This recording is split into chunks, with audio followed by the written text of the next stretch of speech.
ठीक है, ठीक है, ठीक है। और मैं सूरज का फोन भी मिल जाता हूँ। मैंने इसका फोन किया था, कोई दिक्कत तो नहीं है। ओके। अंदर पहुंच गई तो कैसे? नहीं, वो बच्चों को पास चाबी है तुम्हारे पास? ले हाँ बस ठीक, बिल्कुल ठीक है।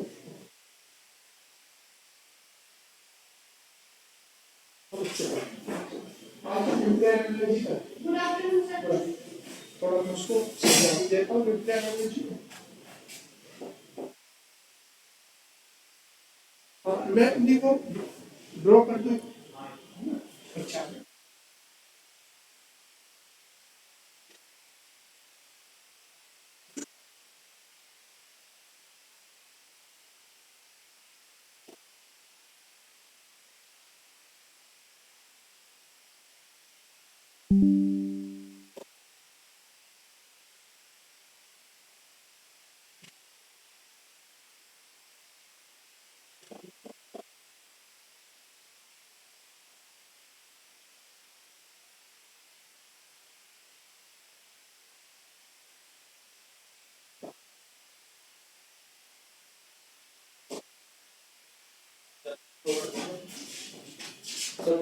आगे में सब गाड़ी के पास दिखते हैं।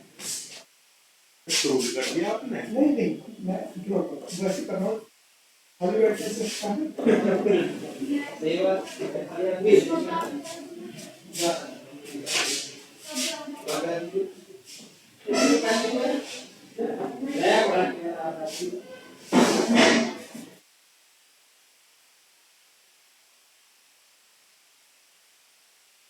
तू कैसे उसको क्या बोलते हैं?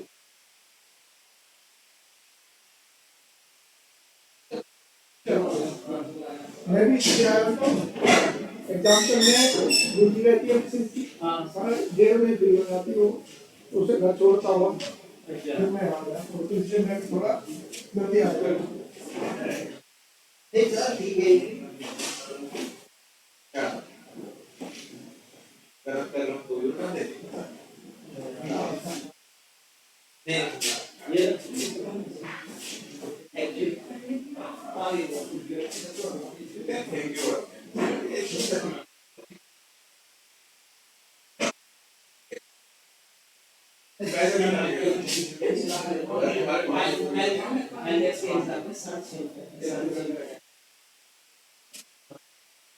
पहले वही दिया था मैंने क्यों सर एक कर रहे हैं एक्सेप्ट है का आईएलटीएस के एग्जाम 6:30 मिनट है तेरे पे तो वो भी है वहां जाके तो भी शुरुआत में उठने का कोई उत्तर हां ये भी चक्कर है सारे को तो मिल जाएगा मिल आगे आगे क्लास में पढ़ा नहीं क्या मान रहा जरा समझाओ वो क्या समझाएंगे मैं तो बातों को नहीं पढ़ाऊंगा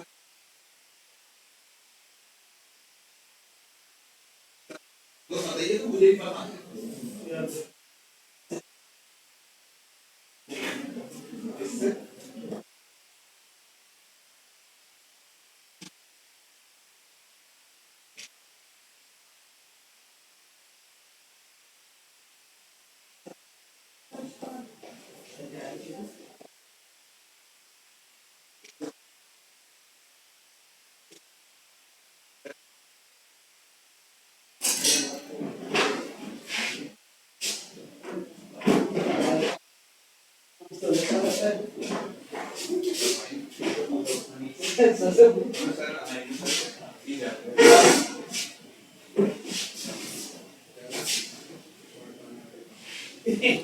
नाभिकीय कार्यक्रम जो है वो दो हिस्सों के अंदर डिवाइड कर सकते हैं।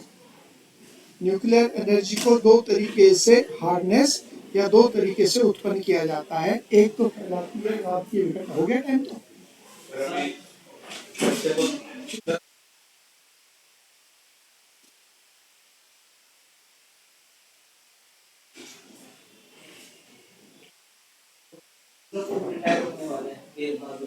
अच्छा थोड़ी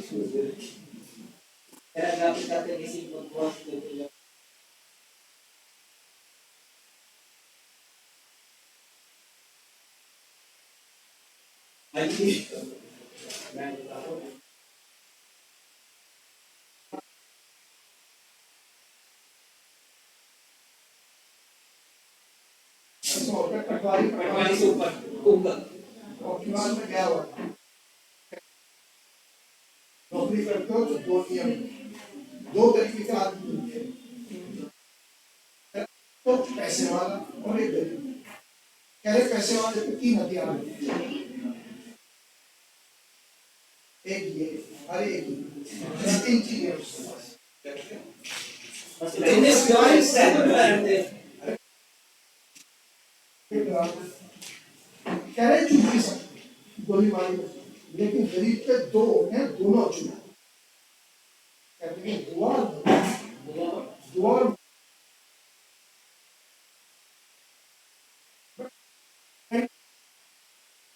तो अभी तक दिन है राडे मिल के आए हैं तो जिंदा ही पूरे ये बहुत सारे कार्य जिंदगी के बाद सोचे आपको सारा जितना था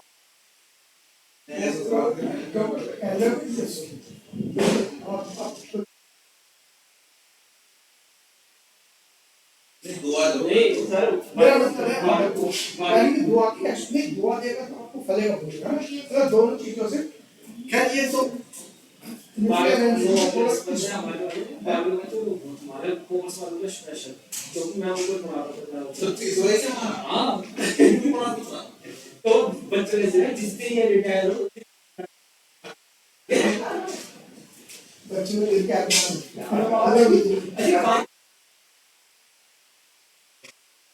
सोते में इसके कार्य कर रहा है आने से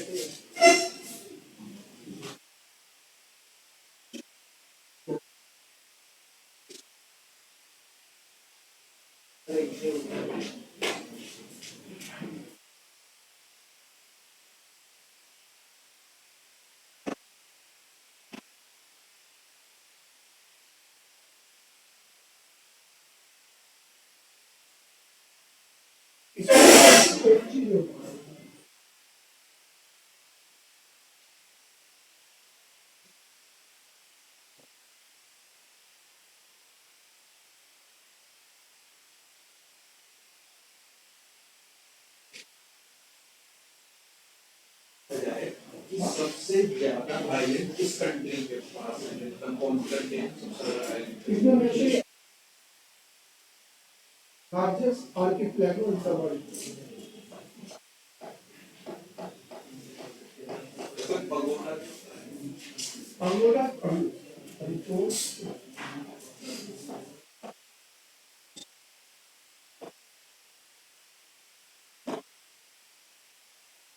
तो हमारे साउथ ईस्ट एशिया म्यांमार से लेकर चाइना तक जो बुद्धिस्ट टेम्पल बनते हैं स्तूपा वो जिस शेप में बनते हैं उसे पागोडा कहते हैं पिरामिड की शेप में होते हैं यानी कि डिक्रीजिंग ऑर्डर में ऊपर फ्लोर घटते हुए चलेंगे और वॉल जो और जो फ्लोर जो ऊपर की रूफ होगा वो कार्व्ड होगा ऐसा वाला तो स्तूपा जैसे मंदिर हमारे हमारे यहाँ तो स्तूपा है लेकिन Buddhist in Myanmar and south Asia हाँ एशिया क्योंकि बुद्धिस्ट रिलीजन को लाइट ऑफ बुद्धिज्म को कहते हैं लाइट ऑफ एशिया एशिया का प्रकाश कहते हैं क्योंकि साउथ ईस्ट एशिया और ईस्ट एशिया में ये रिलीजन फ्लो वाइब्रेट फ्लो का हो सकता है नहीं फ्लो वाइब्रेट कोई आइलैंड ये मोशन में है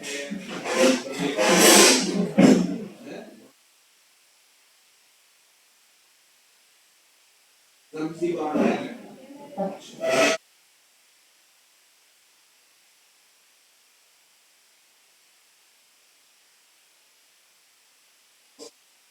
तंजानिया के उसमें तंजानिया के उसमें आता है कि कैसे तो पंजाब में आइलैंड कैसे करनी तो आइलैंड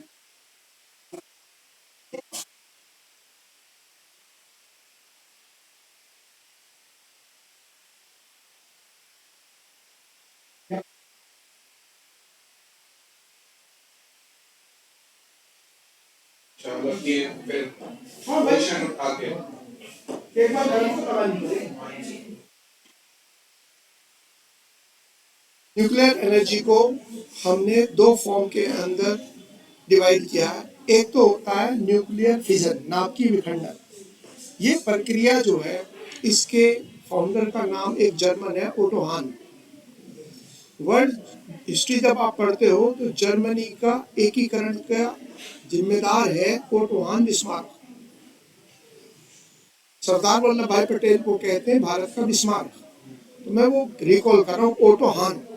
ओटो हान बिस्मार्क ने जर्मनी को यूनिफाई किया, एकीकरण किया, और ओटो हान नाम के व्यक्ति को ही श्रेय दिया जाता है न्यूक्लियर फिजन की प्रक्रिया की खोज का।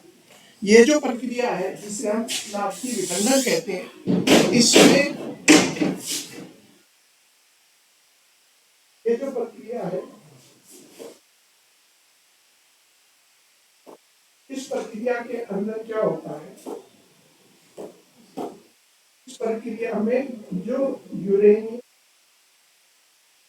235 है, ये यूरेनियम 35 जो है इसको ऊपर अटैक होता है, इसका जो नाभिक होता है उस पर न्यूट्रॉन की वर्षा की जाती है।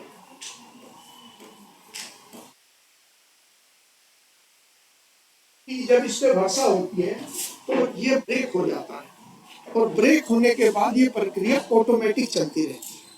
यानी कि एक ने ब्रेक किया, वो एनर्जी दूसरे को, जैसे हम देखते हैं फुलझड़ी वगैरह दिवाली में जलाते हैं, एक जलती फुलझड़ी दूसरी को तेजी से जलाएंगे। इस प्रक्रिया को कहते हैं चेन रिएक्शन, श्रृंखला प्रक्रिया। यदि इसको हम कंट्रोल कर दें तो कंट्रोल करने पर उस एनर्जी का पीसफुल इस्तेमाल होगा, शांतिपूर्वक उपयोग होगा। इसीलिए न्यूक्लियर रिएक्टर इस श्रृंखला प्रक्रिया का एक शांतिपूर्ण तरीका है, इसलिए ये तीनों के तीनों एक ही फॉर्म होंगे। यानी कि जब ये प्रक्रिया शुरू होगी फिजन, तो इसमें चेन रिएक्शन शुरू होगा। चेन रिएक्शन या तो अनकंट्रोल्ड होगा जैसे परमाणु बम में, या फिर वो कंट्रोल होगा जैसे कि बिजली घर में बिजली का उत्पादन करते हैं। तो जो न्यूक्लियर रिएक्टर है, इसमें जो स्टीम बनती है, भाप बनती है, उससे बिजली का उत्पादन होता है। तो इसीलिए इसको हम कहते हैं कंट्रोल्ड चेन रिएक्शन। और ये जो यूरेनियम है, यह या फिर संवर्धित यूरेनियम। संवर्धित यूरेनियम मैंने कल आपको बता दिया था क्या मतलब है। ये तो हो गया इसके बाद। फिर हम लिखेंगे आज की जैसे डॉक्टर होमी भाभा के बारे में है वह बता देंगे, और भारत में कौन सा इंस्टीट्यूट है जिसको कहा जाता है cradle of space programme and nuclear programme in India, यानी कि अंतरिक्ष और परमाणु कार्यक्रम का पालना। जैसे मानवता का पालना कहते हैं अफ्रीका को, क्रेडल ऑफ मैनकाइंड कहते हैं अफ्रीका को। अफ्रीका में पहली बार मानव आया, वहां से ही फिर ये चारों तरफ पूरे पृथ्वी के ऊपर। ऐसे ही हमारे यहाँ Tata institute of fundamental research Mumbai, उसे कहते हैं क्रेडल कहा जाता है। तो होमी भाभा का नाम आता है। तो होमी भाभा ने क्या किया, जब ये यूरेनियम टूटता है तो इससे उत्पाद बनता है जिसे कहते हैं, यानी कि जब ये ब्रेक होगा तो इसमें जो कन्वर्टर जो इसके एटॉमिक नंबर में बदलाव आएगा, तो बदलाव आने पे प्लूटोनियम बन जाएगा। तो इसका भी फिर ईंधन के रूप में इस्तेमाल किया जाता है। तो डॉक्टर होमी भाभा ने भारत के न्यूक्लियर प्रोग्राम को 3 चरण के अंदर डिवाइड किया था। अभी हम दूसरे चरण पर चल रहे हैं। तीसरे चरण पर मैंने आपको बताया थर्ड स्टेज थी थोरियम बेस्ड, जो भारत में प्रचुर मात्रा में या विश्व में सर्वाधिक मात्रा में भारत में प्राप्त होता है। ये हो गया हमारा। अब ये परमाणु बम के बारे में जो पॉइंट है, ये तो आप जानते ही होंगे कि इंडिया ने पहली बार परमाणु विस्फोट कब किया गया है। अब हो गया न्यूक्लियर फ्यूजन। फ्यूजन क्या होता है? फ्यूजन जो है, सूर्य के अंदर जो ऊर्जा का उत्पादन है, वो न्यूक्लियर फ्यूजन की विधि होती है। अब न्यूक्लियर फ्यूजन में क्या होता है, देखो जो हाइड्रोजन होता है बच्चों, हाइड्रोजन के 3 आइसोटोप हैं।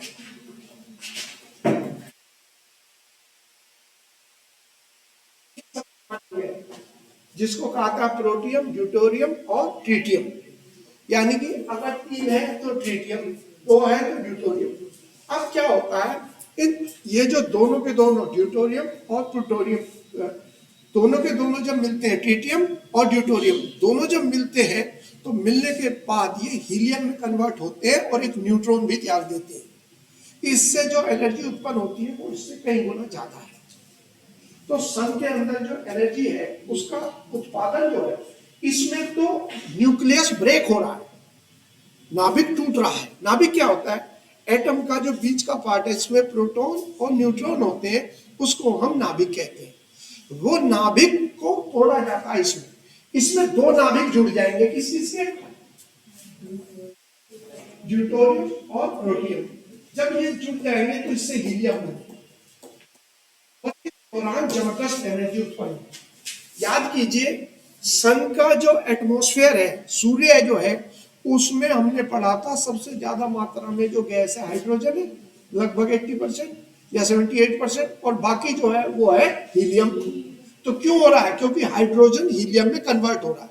लेकिन जो शर्तें हैं वो बहुत कठिन है इसको पूरा करने के लिए, यानी कि इसके लिए हमें मिलियन डिग्री का टेम्परेचर और मिलियन डिग्री का प्रेशर चाहिए।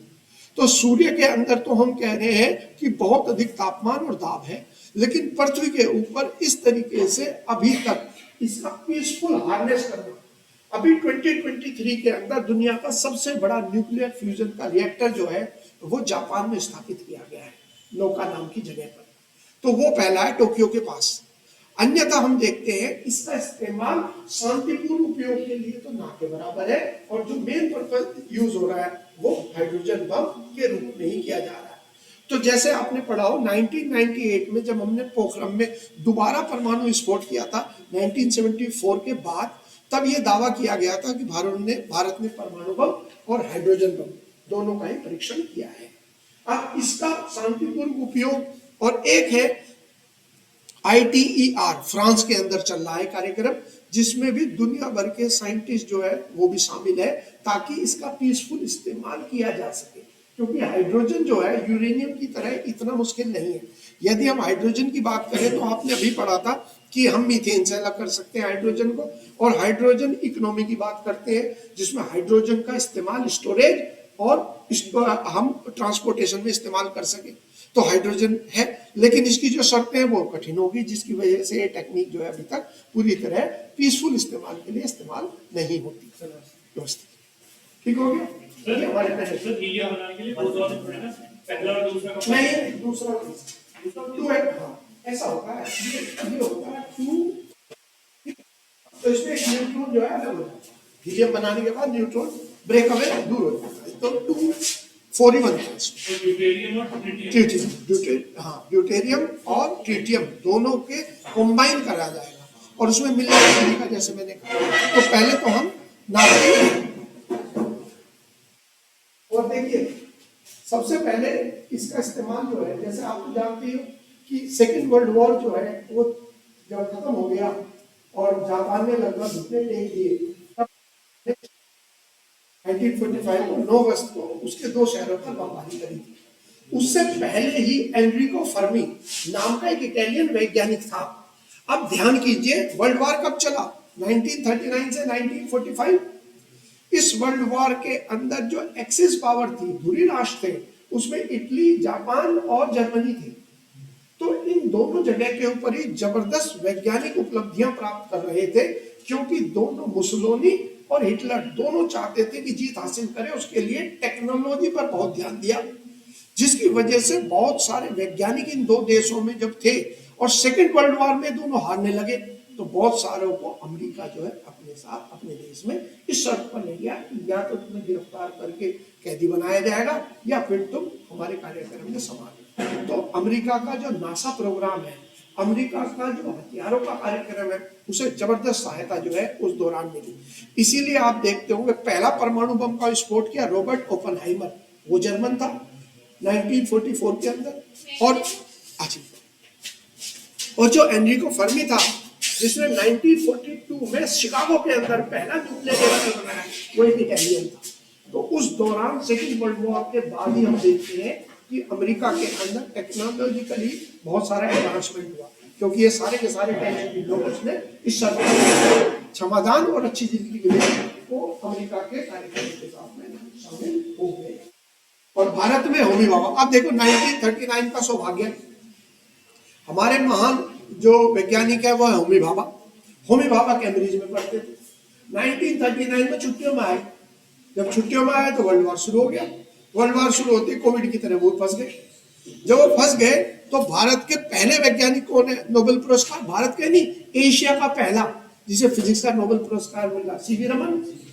तो तो सीवी रमन, हाँ, तो सीवी रमन ने उनको आग्रह करा कि भाई आप जो है इंडियन इंस्टीट्यूट ऑफ साइंस, जब आप देखते हो भारत के इंस्टीट्यूट की रैंकिंग, तो पहले नंबर पे कौन सा आता? IISC, Indian institute of science Bangalore. वो IIT से भी ज्यादा, क्योंकि रिसर्च के मामले में इंडियन इंस्टीट्यूट ऑफ साइंस जो है एपिक इंस्टीट्यूट है India. Indian institute of science कौन सा है? मैंने फिर उसी का नाम लूंगा, परमनाथ बोस। उन्होंने ही आग्रह किया था टाटा समूह से कि भाई एक काम करो, ये इंस्टीट्यूट खोल लो, फायदा होगा। उन्होंने टाटा, तो ये बन गए वहां पर क्या, प्रोफेसर। उन्होंने कहा सीवी रमन ने यहाँ पढ़ाओ, घर में तो बैठे ही और टैलेंटेड है, तो उन्होंने वहां पढ़ाना शुरू कर दिया। उसी दौरान फिर उन्होंने जब देखा भाई टाटा वालों का जो पैसा है वो इन कामों में लगता है, तो उन्होंने फिर वहां टाटा समूह को लिख के दिया कि भाई आप एक इंस्टीट्यूट मुंबई में खोल दो। क्योंकि ये जो 1942 में एनरिको फर्मी ने जो उपलब्धि प्राप्त करी, तो उनकी ये लगा कि भाई इसका इस्तेमाल भारत भी बहुत जबरदस्त कर सकता है। क्योंकि 42 में पहली बार क्या एनरिको फर्मी ने न्यूक्लियर रिएक्टर बना लिया एक्सपेरिमेंटल। होमी भाभा देखो ज्यादा समय नहीं लगा, इतने होशियार व्यक्ति थे, उन्होंने उनसे आग्रह करा भाई इंस्टीट्यूट खोल दो। वो हो गया Tata institute of fundamental research Mumbai 1945 में। उसके पहले अध्यक्ष कौन बने? होमी भाभा बने। तो Tata institute of fundamental research को कहते हैं भारत में अंतरिक्ष और परमाणु कार्यक्रम का पालना, cradle of India's nuclear and space programme के नाम से जाना जाता है। पहले ये होमी भाभा के अध्यक्ष था। उसके बाद भाई जवाहरलाल नेहरू ने परमाणु ऊर्जा आयोग बनाया, यानी कि एटॉमिक एनर्जी कमीशन बनाया 1948 में, और इनको ही उसका पहला अध्यक्ष भी बनाया। और जैसे बाद में दुर्भाग्यपूर्ण ये रहा कि 57 ईयर्स की एज में, 57 ईयर्स जो है, अभी तो आप बहुत छोटे हो, लेकिन यदि देखो 60 साल के जो रिटायर हो जाते हैं IAS ऑफिसर IPS, वो भी आप ज्यादातर देखोगे प्राइवेट कंपनीज के अंदर पदों पर काम करते रहते हैं। चाहे हमारे S जयशंकर का नाम ले लीजिए, तो 60 साल वो उम्र नहीं है जिसमें उन्होंने कह दिया भाई घर जाओ और आराम करो, बुढ़ापा आ गया। वो कह रहे हैं भाई तुमने हमारे से बतेरा कमा लिया, घर जाओ, केवल इतना है। बाकी 60 इयर्स ऐसी एज नहीं है जिसके अंदर, तो 57 तो मैं कह रहा हूँ कि काफी पीक पे होंगे अपने। इंटरनेशनल एटॉमिक एनर्जी कमीशन 1957 में जो एस्टेब्लिश हुआ था वियना में, उसकी बैठक में हिस्सा लेने के लिए गए थे 1966 ना, ऑस्ट्रिया, हाँ, ऑस्ट्रिया की कैपिटल वियना। जब वो वहां से लौट रहे थे तो बताया गया कि भाई विस्फोट हो गया, और उस विस्फोट में फ्रांस के ऊपर जो एल्प्स माउंटेन है वहां पर उनका जहाज दुर्घटनाग्रस्त हुआ और ऐसे में इनकी मृत्यु हो गई। 1962 में भारत और चीन का जब युद्ध हुआ, तब इन्होंने कहा भाई 18 महीने में हम परमाणु बम बना सकते हैं। इन्हें लगा कि भाई पीसफुल इस्तेमाल के अलावा यदि हथियार नहीं होंगे तो राष्ट्र कभी सुरक्षित नहीं, तो इन्होंने थोड़ा नजरिया बदला और ये कहा भाई हम परमाणु बम 18 महीने में बना सकते हैं। ये है इनका योगदान, जिन्हें हम कहते हैं भारत में परमाणु कार्यक्रम का जनक होमी भाभा। तो मैं जानबूझ के बताना चाहता हूँ कि भारत के महान वैज्ञानिक हुए जिन्होंने अंतर्राष्ट्रीय फलक के ऊपर अपनी उपलब्धियों से चकाचौंध किया है, और कई मामले में आते हैं विकासशील देश है। आप चाइना की बात कर लीजिए, भारतीयों की बात कर लीजिए, चाहे विदेशों में हो चाहे देश में हो, तो हम हर जगह देखते हैं वैज्ञानिक रूप से भारतीय पूरी तरह सक्षम है। तो यहाँ पर एक तो ये कार्यक्रम मैंने आपको बता दिया, इसके अंदर 2-3 वर्ड मैंने यूज कर दिए। अब मैं कुछ और चीजें लिखवा देता हूँ इसको, इसके बारे में। सर DRDF खोलने का सुझाव प्रमनाथ बोस ने दिया था? नहीं, इंडियन इंस्टीट्यूट ऑफ साइंस का बेंगलोर, प्रमनाथ बोस। और इसका ये तो होने सर जापान के अंदर जो सुनामी आई थी वहाँ पे जो रिएक्टर के पास, उनके रिएक्टर के पास सुनामी आई थी, सर उसमें जो कार्यक्रम था वो शांतिपूर्ण चल रहा था, मतलब या बम के फुकुशिमा नाम का न्यूक्लियर रिएक्टर, और जब ये सुनामी आई तो उसकी वजह से उसको नुकसान पहुंचा, रेडिएशन फैल गया, टोक्यो तक का खतरा पैदा हो गया। ये शांतिपूर्ण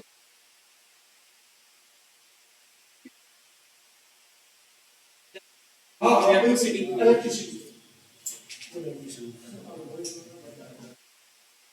हो गया बच्चों। अब लिखिए इसके अंदर जो पॉइंट है, परमाणु विखंडन प्रक्रिया की खोज का श्रेय ओटो हान को, जर्मन वैज्ञानिक ओटो हान को जाता है। नाभिक विखंडन प्रक्रिया की खोज का श्रेय ओटो हान नामक जर्मन वैज्ञानिक को जाता है।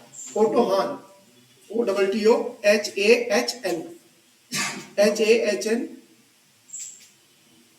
discovered the process of nuclear fission. अब शब्द मेरे अलग अलग हो सकते। जर्मन वैज्ञानिक ओटो हान को नाभिकीय विखंडन प्रक्रिया की खोज का श्रेय दिया जाता है। He was a German scientist. 1944 में केमिस्ट्री का नोबेल पुरस्कार ओटो हान को दिया। He received Nobel Prize in 1944.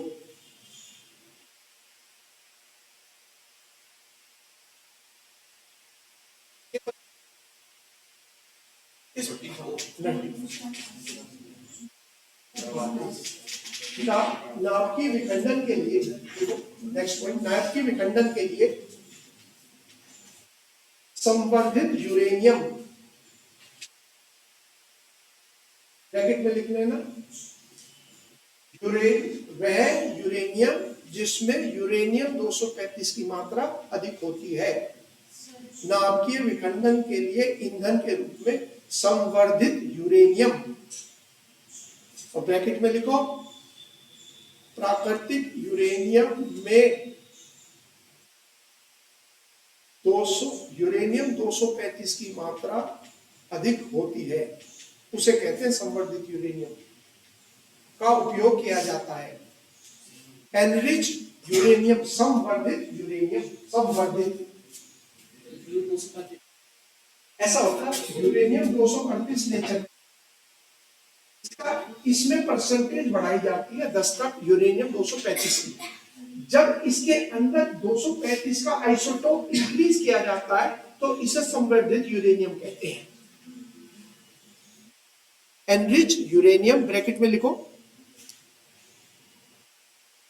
The natural uranium containing sufficient quantity of uranium 235 uranium 235, ये आइसोटोप हो गया इसका, uranium 235 is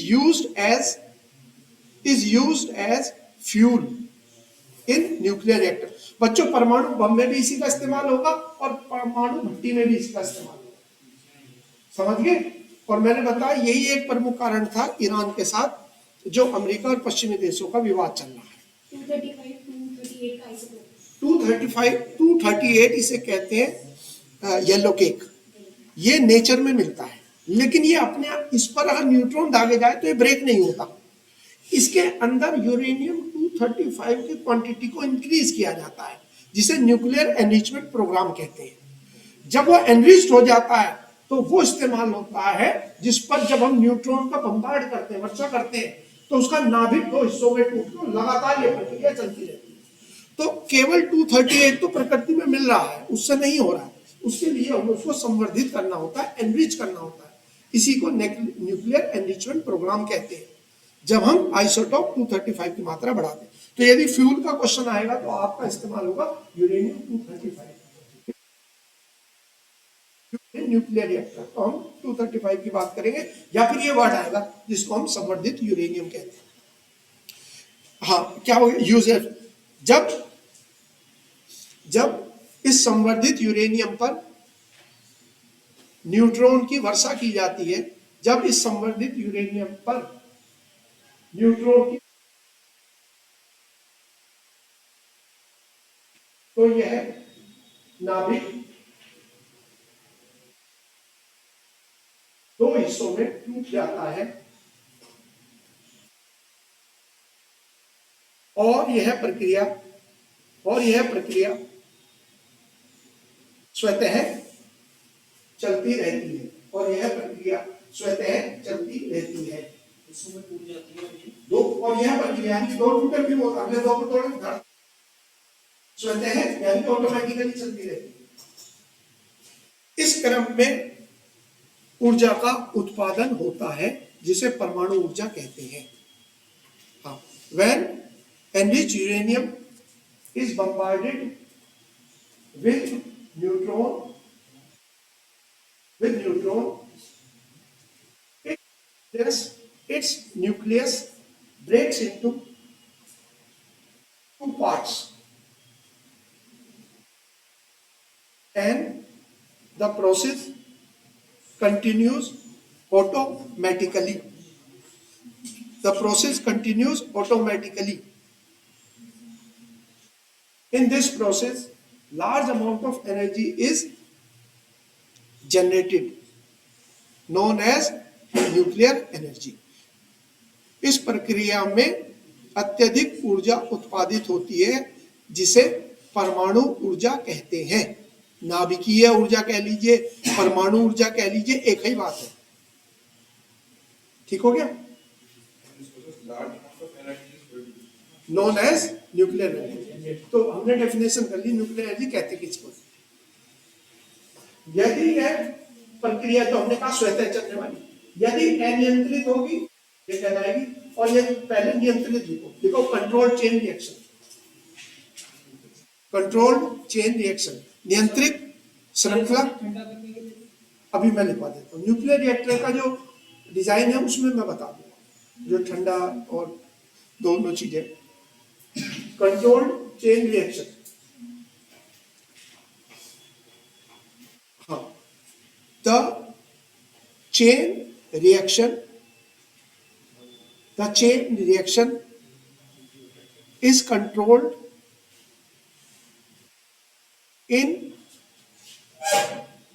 nuclear reactors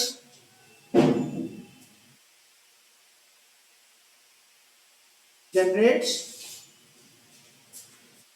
electricity. हाँ, नियंत्रण श्रृंखला प्रक्रिया का प्रयोग नाभिकीय भट्टियों या नाभिकीय रिएक्टरों, जो तुम्हें ठीक लगे, नाभिकीय भट्टियों में किया जाता है, जिससे बिजली का उत्पादन होता है, जिसके द्वारा बिजली का उत्पादन होता है. अब वो लिखो नोट करके, जो यूपीपीसीएस का क्वेश्चन है. इन इंडिया about 3%, about 3 से कमी है बच्चों, पौने तीन लगा लो. about 3% of electricity, of total electricity is produced through nuclear energy. Note करके, भारत में कुल बिजली उत्पादन में नाभिकीय ऊर्जा का उत्पादन लगभग 3% है. आगे लिखोगे यूपीपीसीएस का क्वेश्चन. 3%, 2.7578 ऐसा लिखा होगा, 3 से कम है तो लगभग का ही क्वेश्चन आए. अब हम करते हैं जो आपको मैंने बताया कि यहाँ पर हमने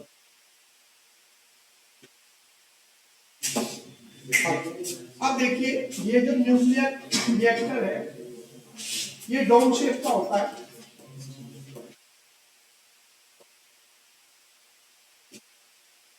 और इसके अंदर क्या होता है, इसके अंतर्गत इस्तेमाल जो होते हैं न्यूक्लियर रिएक्टर में, जो तुम ये बात कर रहे हो, एक तो इसमें इस्तेमाल होता है मॉडरेटर, मंदक.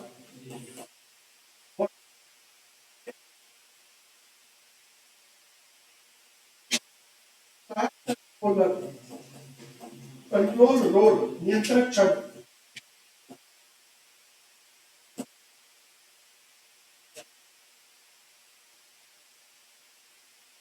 और एक होता है कूलेंट.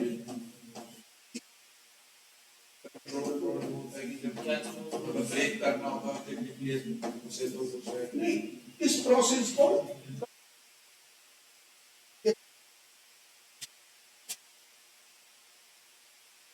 रोड में तो हम इस्तेमाल करते हैं कैडमियम.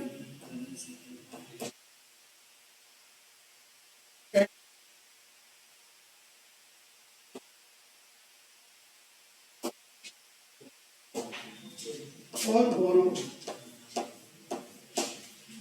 इसमें यूज होता है.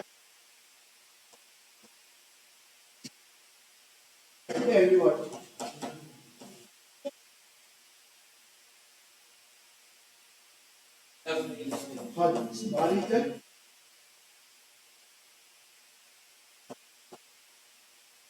ये एक्चुअली में ड्यूटोरियम को ही भारी जल कहते हैं। हाँ, ड्यूटोरियम को इसमें फिर हम भारी जल का इस्तेमाल करते हैं हेवी वाटर।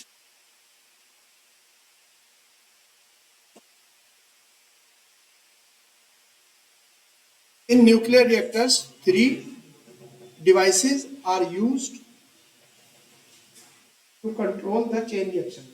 नाभिकीय रिएक्टरों में श्रृंखला प्रक्रिया को नियंत्रित करने के लिए निम्न उपकरणों का उपयोग किया जाता है। निम्न उपकरणों का उपयोग किया जाता है। हाँ, to control the chain reaction in nuclear reactors, three devices are used.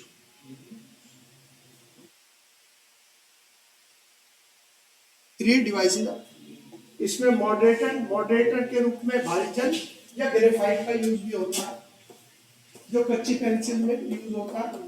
क्या बोलते हैं उसको, एनोड कैनोड छड़ सा। वो एनोड और कैथोड तो तुम्हारा इलेक्ट्रोलिसिस में आएगा, केमिस्ट्री वाले सब कराएंगे, हमारा इससे मतलब नहीं है।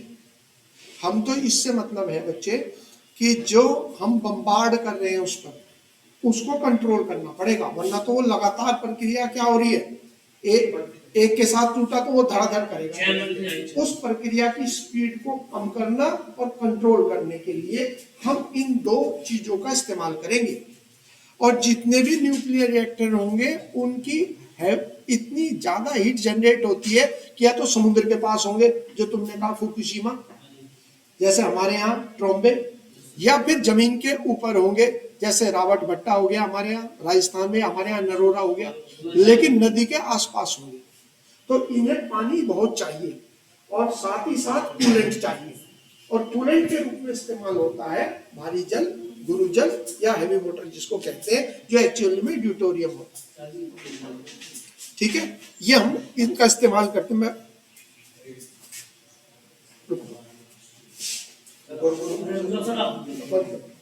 हो गया पॉइंट, इससे आप हमारे इस एग्जाम में तुम्हारे पूछेंगे क्या क्या इनका।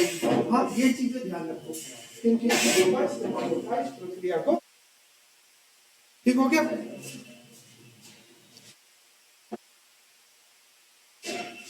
अब हाँ जी सर, ये सर, ये जगह की S2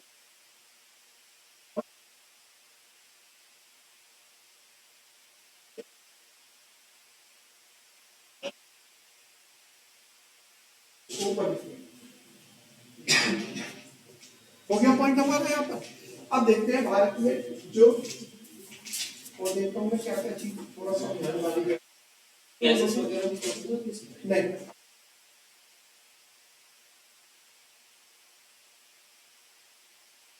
एक और पॉइंट है, नाभिकीय विखंडन की प्रक्रिया में, नाभिकीय विखंडन की प्रक्रिया में अल्फा बीटा गामा तरंगों का उत्सर्जन होता है। Alpha beta gamma rays are emitted. हाँ, नाभिकीय विखंडन की प्रक्रिया के दौरान अल्फा बीटा गामा तरंगों का उत्सर्जन होता है, यानी कि एमिट होती है। Alpha beta gamma rays are emitted during the nuclear fission process. जब, और ये कहां से निकलेंगी, ब्रेक क्या हो रही है, नाभिक न्यूक्लियस, तो न्यूक्लियस से निकलेंगी अल्फा बीटा और gamma. Lead containers are used to store fissionable material.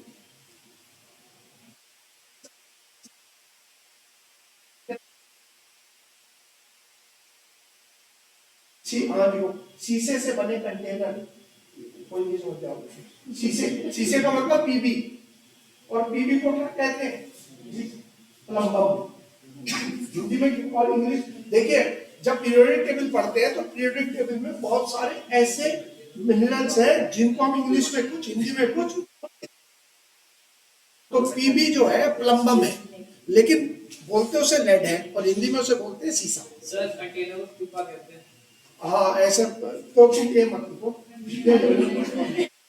Container में फिजनेबल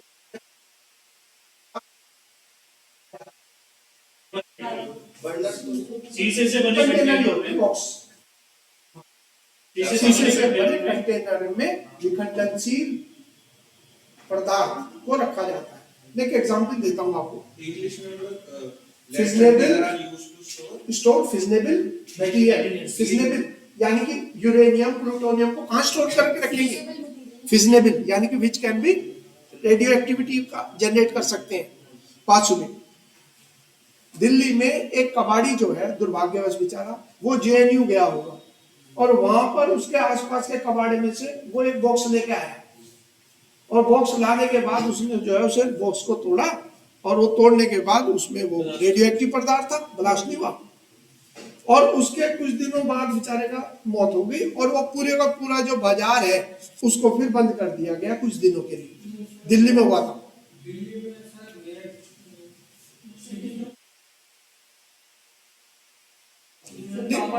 अच्छा जो मैं कह रहा हूँ पहले उसे एक बार देख।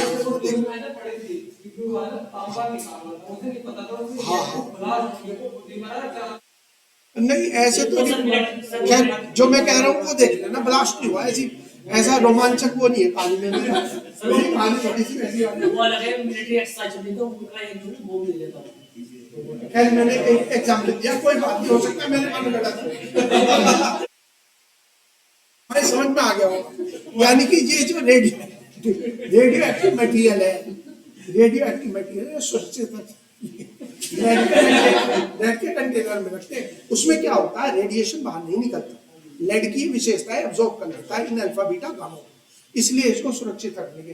ये वनडे एग्जाम का क्वेश्चन है, पीसीएस और यूपीएससी का नहीं, बाकी वनडे एग्जाम का है कि स्टोर रखने के लिए क्या है और अल्फा बीटा या कौन सी तरंगें उत्पन्न होती है जब वो न्यूक्लियस ब्रेक होता है। तो इसीलिए जो लोग भी काम करते हैं, कोटा में काम करते हो, नरोरा में काम करते हो, उन्हें बहुत ही ज्यादा सुरक्षित और वहाँ काम करने वालों की सेहत पर इस तरीके का दुष्प्रभाव आवश्यक है। जो भी मजदूरी में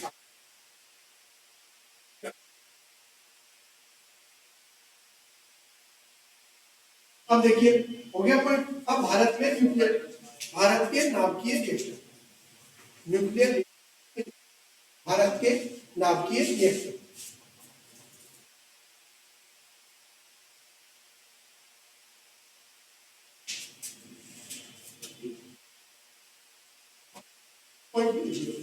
विश्व में पहला नाभिकीय रिएक्टर,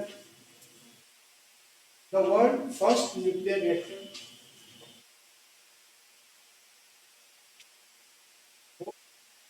शिकागो। विश्व का पहला नाभिकीय रिएक्टर शिकागो में 1942 में स्थापित किया गया।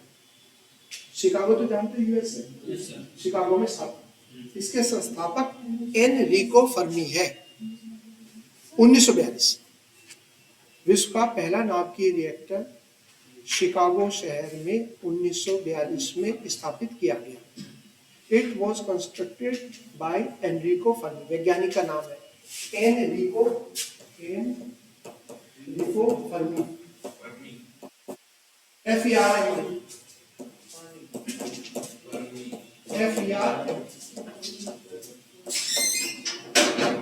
ठीक है। लेकिन ये एक तरीके से सैन्य था, रिसर्च में सैन्य दृष्टि। विश्व का पहला असैन्य नाभिकीय रिएक्टर सोवियत यूनियन में स्थापित किया गया। द फर्स्ट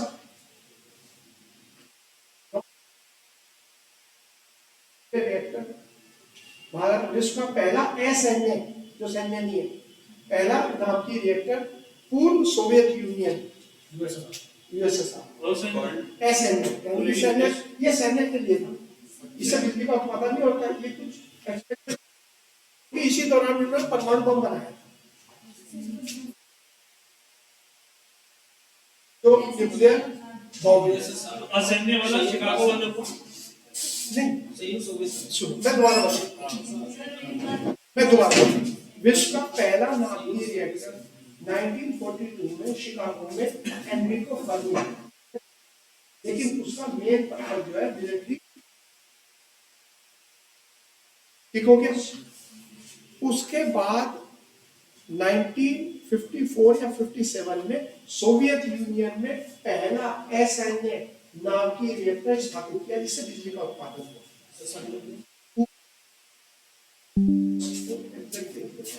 पूर्व सोवियत संघ में विश्व का पहला एसएनए नाम की रिएक्टर स्थापित किया गया। मैं ये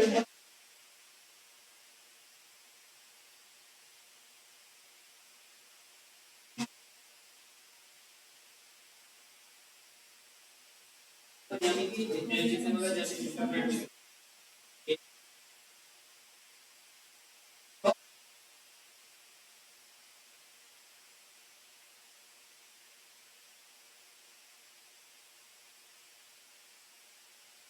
चलो खैर हो गया हमारा पॉइंट। सोवियत यूनियन में स्थापित किया गया। The first non military nuclear reactor was established in ex Soviet union या यूएसएसआर। 1950s लिख दो, वर्ष 1950 के दशक। भारत का पहला नाम की reactor, India first nuclear reactor,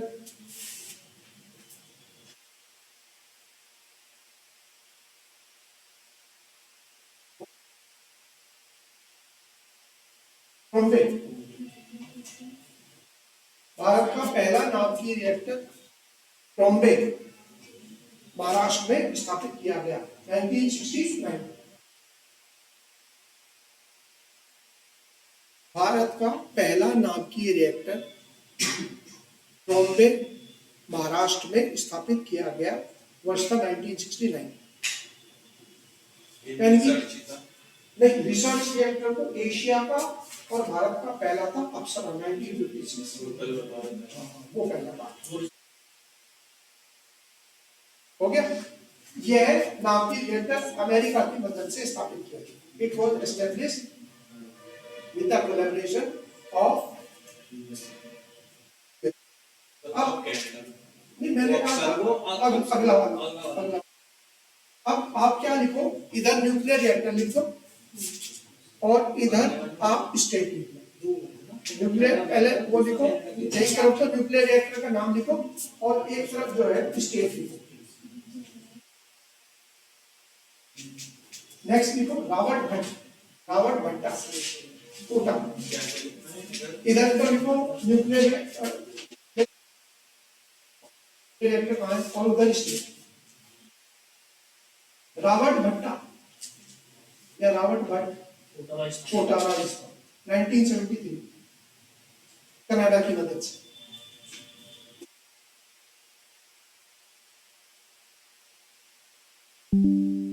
लिखो कलपक्कम चेन्नई,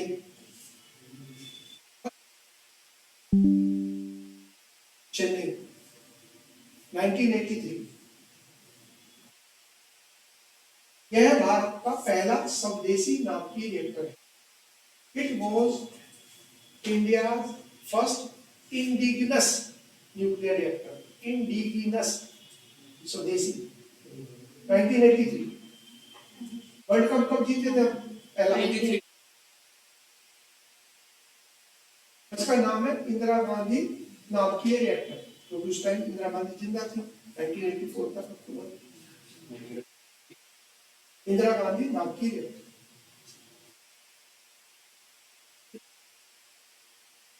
उत्तर प्रदेश नरोड़ा बुलंदशहर।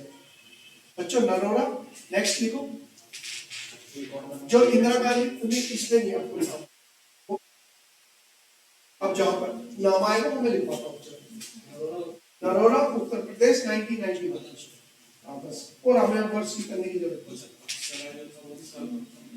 नहीं।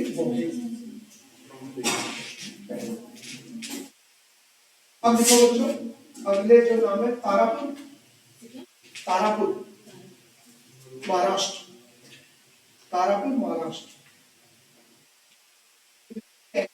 KIJA और हिंदी में KIGA कैगा कर्नाटक। ककरापाड़, ककरापाड़ गुजरात, ताप्ती नदी पर।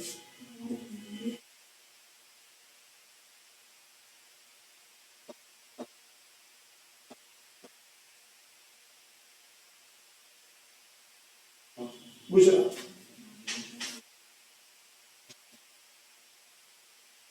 कुड़नकुलम, कुड़नकुलम, मैं यहाँ पे लिख देता हूँ, कुड़नकुलम, कन्याकुमारी,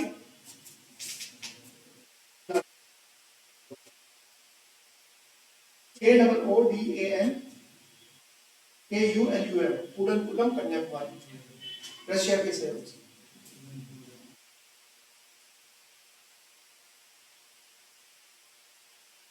बना दिया तो उसके बाद भी नहीं, उसके लिए हमें चाहिए था 1000 मेगावाट की बिजली का उत्पादन करने वाला, ये सबसे बड़ा न्यूक्लियर रिएक्टर था। और देखिए एक काम तो करेंगे हम खुद, किसी के मदद और एक उसकी मदद से हम तेजी से कर सकते हैं, और जो हमारा मित्र देश है, तो कोई दिक्कत। अब ये देखो, भारत में प्रस्तावित नाभिकीय रिएक्टर प्रपोज, हाँ ये मैंने बाद में कहा कि पता नहीं, प्रपोज्ड न्यूक्लियर रिएक्टर, प्रस्तावित नाभिकीय रिएक्टर। और आगे लिख दो बच्चों, राज्य किस राज्य में है? सबसे पहले है चुटका, UTKA, मंडला जिला, मध्य प्रदेश, मंडला, मंडला।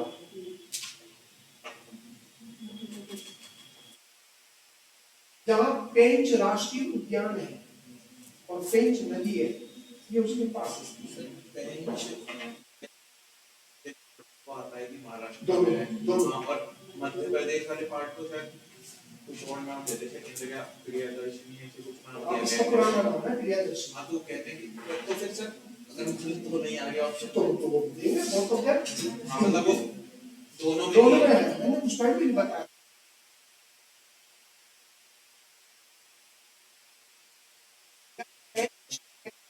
नेशनल पार्क, यह पेंच राष्ट्रीय उद्यान के निकट स्थित है। बच्चों मैंने कहा था चुटका, मंडला जिला, मध्य प्रदेश।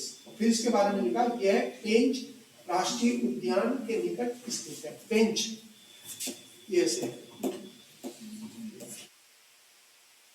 फिर नेक्स्ट लिखिए भीमपुर, भीमपुर, बैतूल जिला, मध्य प्रदेश, बैतूल, भीमपुर, हाँ जी भीमपुर, भीम।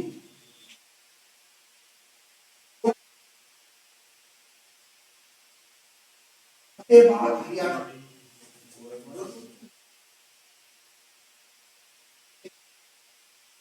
ये गोरखपुर हमारा नहीं, ये फतहाया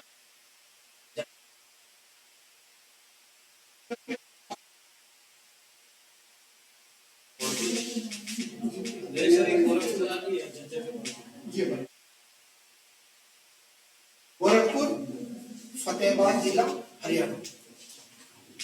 नेक्स्ट माही बंसवाड़ा, माही बंसवाड़ा, माही बंसवाड़ा, जगह का पूरा नाम है बस माही। तो राजस्थान, जिला पड़ेगा बंसवाड़ा, राजस्थान। माही रिवर गुजरती है वहां से।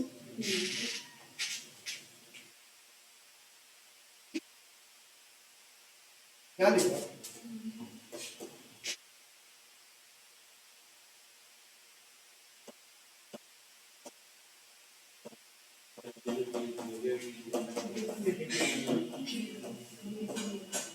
भावनगर, गुजरात।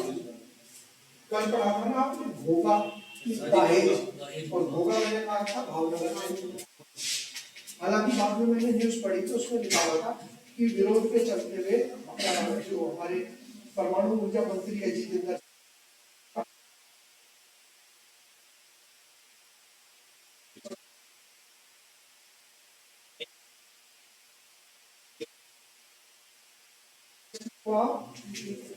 को वादा, को वादा, हिंदी में लिख सकते को वादा, और इंग्लिश में स्पेलिंग आएगा KOVVADA।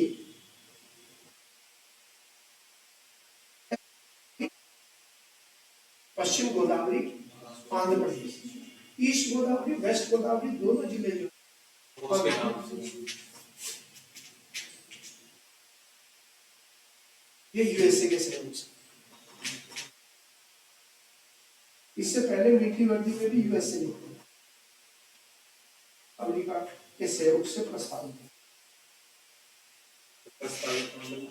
प्रपोज जमीन एक्वायर करना, फिर कंस्ट्रक्शन करना, उसके साथ में समझौता हो गया कि भाई बनाएंगे, लेकिन अभी काम पूरा नहीं। जो उसके बाद मैंने देखा जितेंद्र सिंह ने ये कहा है 2030 तक 21 नए न्यूक्लियर रिएक्टर का बारे में योजना है कि 21 और नए भारत में बन जाएंगे, लेकिन अभी फिलहाल जिनकी है उनके नाम हो जाए। फिर है जैतापुर, सर अगर वैसे विरोध कर रहा पाकिस्तान को कैसे हो सकता है? नहीं समझौता होगा अमेरिका के और भारत के बीच में, यहाँ पे स्थापित होगा, फिर जमीन एक्वायर करना होगा। जैतापुर हो गया, JAITA, जैता, जैतून लिखते हैं वैसा, जैतापुर, रत्नागिरी महाराष्ट्र।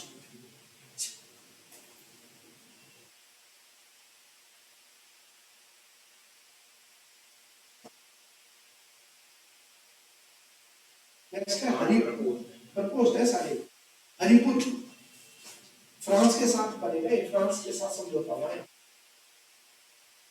फिर है हरिपुर, पश्चिम बीरभूम जिला, ये पड़ता है पश्चिम बंगाल। बीरभूम, BIRBHU, वेस्ट बीरभूम, पश्चिम बीरभूम, बीरभूम।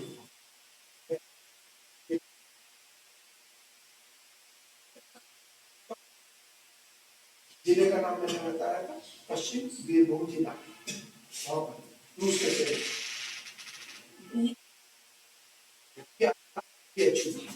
बीरभूम।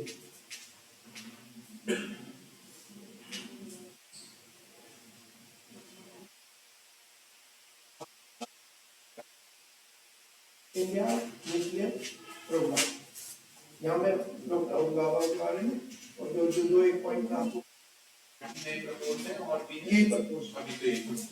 इसके अलावा बच्चों देखो प्रपोज में होता है जैसे कुडनकुलम है, रावणपट्टनम है, उसमें कौन बना नहीं जगह ही है। India nuclear programme, doctor Homi Bhabha is known as father of India nuclear programme. Doctor Homi Bhabha को भारत में Homi Bhabha BHA father of nuclear programme in India.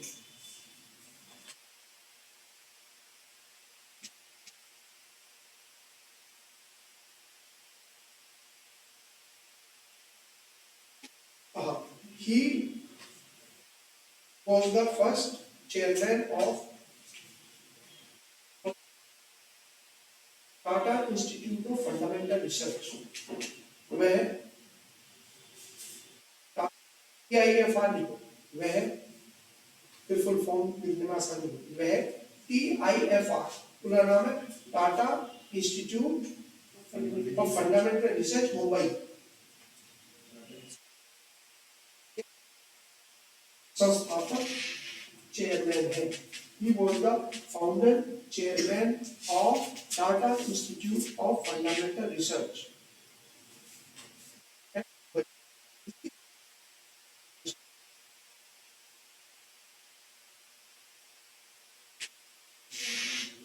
स्थापना This institute is known CRADL पालना। This institute India's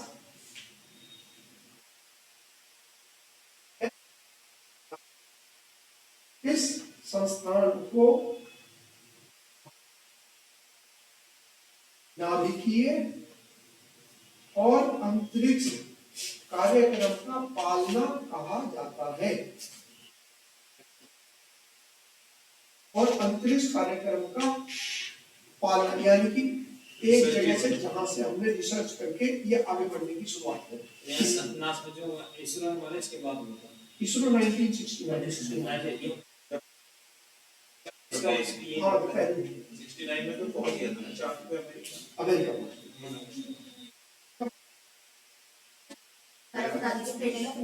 Correct India's nuclear and space program.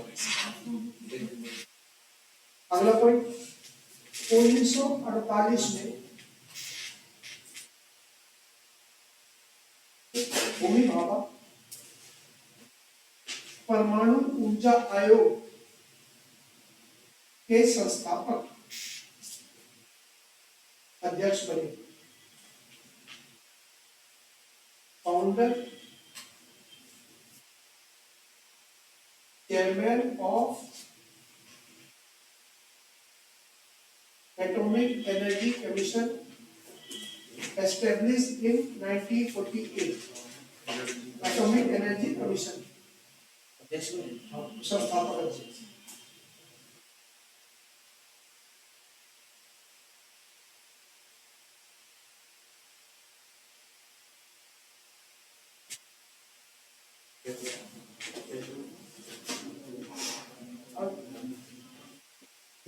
चौबीस जनवरी 1966 को 24 जनवरी 1966 को doctor Homi Bhabha की एक विमान दुर्घटना में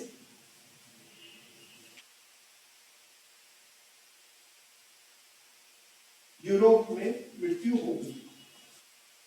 डाइड इन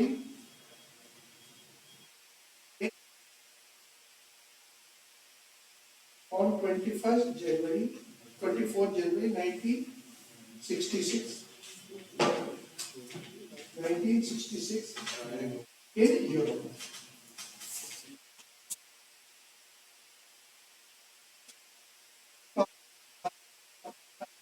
तीन चरणों में विभाजित किया है। He has नाभिकीय कार्यक्रम को तीन चरण न्यूक्लियर प्रोग्राम इनटू। आगे लिखोगे यूरेनियम बेस्ड, यूरेनियम आधारित। प्रथम चरण नीचे लिखो, प्रथम चरण यूरेनियम आधारित, यूरेनियम बेस्ड। दूसरा चरण प्लूटोनियम बेस्ड, प्लूटोनियम आधारित, प्लूटोनियम। और तीसरा चरण थोरियम आधारित, थोरियम। पहला uranium based, second plutonium based और third thorium based.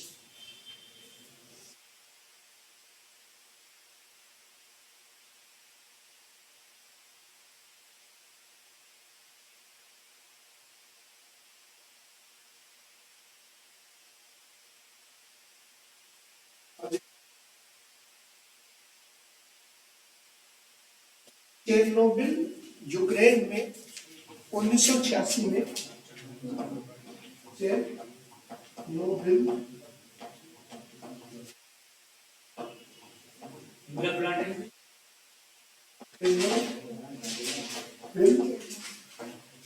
Chernobyl bracket में यूक्रेन में 1986 में सबसे बड़ी नाभिकीय दुर्घटना हुई थी। फिर सर ये तो बंद हो गया। हाँ जी, अब तक बंद है ये तो। नहीं मतलब एक इसके बाद सभी जो नाभिकीय नहीं, अभी पहले लिख लो, बाद में चर्चा कर लेंगे। Nuclear accident took place at Chernobyl nuclear reactor in Ukraine। अभी आपने देखा रूस ने जब हमला किया तो जपोराजा उसमें भी हुआ था। और अभी परसों न्यूज थी कि यूक्रेन जो है यूरोप का सबसे बड़ा न्यूक्लियर रिएक्टर बनाने की घोषणा करी है, जो वेस्टर्न यूक्रेन में हो गया, यानी पोलैंड की तरफ होगा, ना कि रूस की तरफ होगा। तो ये उस टाइम पर जो था चेरनोबिल, ये उस समय यूएसएसआर का हिस्सा हुआ करता था, ठीक है। तो वहां की जो दुर्घटना है मानव इतिहास की सबसे बड़ी न्यूक्लियर ट्रेजेडी माना जाता है, इसलिए एग्जामों में पूछा जाता है भाई ये न्यूक्लियर ट्रेजेडी हुआ, तो आज की तारीख में ये यूक्रेन का हिस्सा है और घटना हुई थी 1986। डिस्कवरी में देखोगे HBO वाली आप कोई सी भी जो आप मतलब उसमें वीडियो भी बन रहा था उस टाइम, क्योंकि एक मैराथन रेस हो रही थी, तो कुछ विदेशी जो जैसे अमेरिकन है वो भी आया उस दौरान जो घटना हुई। और अभी तक भी जैसे खारकोव और कीव का नाम सुन, खारकोव का नाम सुना, तो खारकोव खारकोव भी बोलते वहां तो खारकोव में भी जो स्टूडेंट रहते थे उनको भी स्टाइपेंड मिलता था वहाँ। जो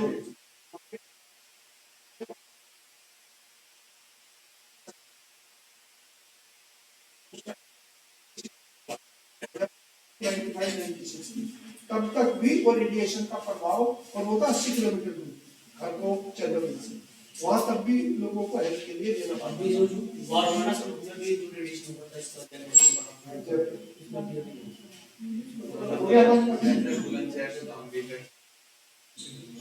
ये तो हाँ जी, और लिखो बच्चों, नो फर्स्ट, अब लिखो no first use.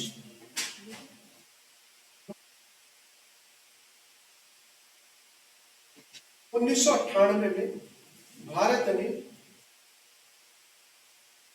No first use policy, पहला प्रयोग नहीं की नीति,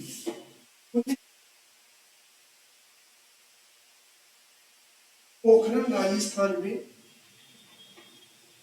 दूसरी बार नाभिकीय विस्फोट किया।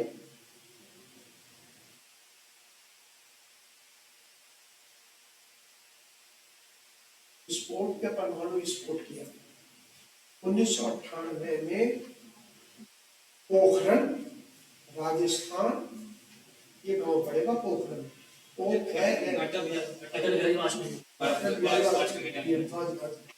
फिर दूसरी बार परमाणु विस्फोट, जिस वजह से भारत पर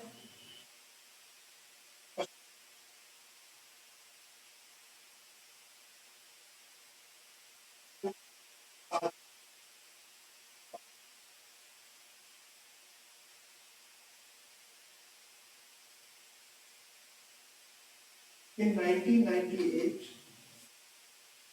India conducted second nuclear test Pokhran in Rajasthan.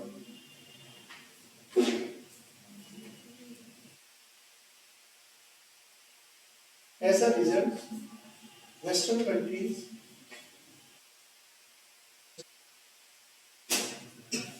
declared embargo